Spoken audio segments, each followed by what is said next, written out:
Good morning বন্ধুরা, welcome back to my channel. তো আজ ছিল 31st পিকনিক মানে তেমন পিকনিক নয়, মন্দিরাদির বাগান বাড়িতে ওরাই আয়োজন করেছিল। আমরা গিয়ে খাওয়া দাওয়া রান্নাবাড়ি একসঙ্গে করার কথা ছিল। আমরা ওখানে গিয়ে কিছুই করিনি, দাদা কৌশিক দা দুজন মিলেই রান্না ফান্না করছিল আর আমরা ওখানে ফটোশুট করছিলাম। হ্যাঁ, ফটোশুট সব থেকে বড় কাজ। আর এই যে নাচ শুরু করেছি আর থামাইনি, ঠিক আছে? তখন থেকে আমরা নাচতেই আছি। বলো তো আমাদের নাচগুলো দেখে কেমন লাগছে? আর কৌশিক দার নাচটা দেখে আরো মজা পাবে, দেখো।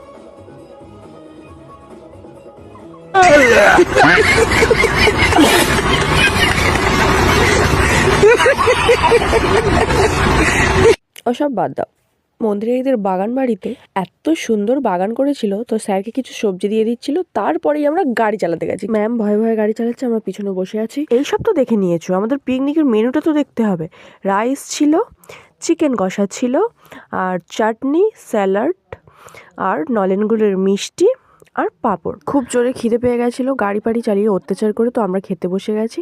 তো খেতে বসেও হল্লা ছাড়িনি আমরা। তো তারপর মন্দিরাদিদের বাগানে কি কি সবজি হয়েছিল সেগুলোই ওনার দিদি আমাদেরকে দেখাচ্ছিল, যেমন ব্রোকলি, বিনস, আরও অনেক ধরনের সবজি ছিল। সব তো বলাটা সম্ভব নয়। চলো আজ এই পর্যন্ত, ফিরে আসছি পরের ভিডিওতে।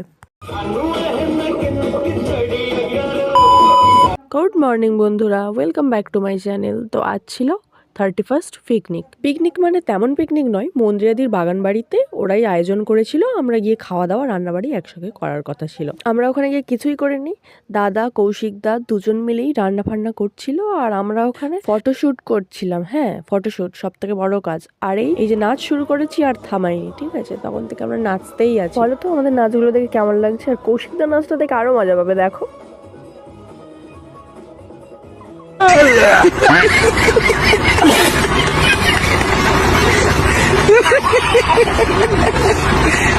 ওসব বাদ দাও, মন্দিরাদিদের বাগান বাড়িতে এত সুন্দর বাগান করেছিল, তো স্যারকে কিছু সবজি দিয়ে দিচ্ছিল। তারপরেই আমরা গাড়ি চালাতে গেছি। ম্যাম ভয়ে ভয়ে গাড়ি চালাচ্ছে, আমরা পিছনে বসে আছি। এইসব তো দেখে নিয়েছো, আমাদের পিকনিকের মেনুটা তো দেখতে হবে।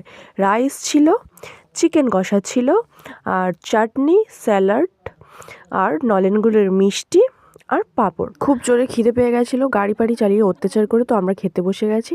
তো খেতে বসেও হল্লা ছাড়িনি আমরা। তো তারপর মন্দিরাদিদের বাগানে কি কি সবজি হয়েছিল সেগুলোই ওনার দিদি আমাদেরকে দেখাচ্ছিল, যেমন ব্রোকলি, বিনস, আরও অনেক ধরনের সবজি ছিল। সব তো বলাটা সম্ভব নয়। চলো আজ এই পর্যন্ত, ফিরে আসছি পরের ভিডিওতে।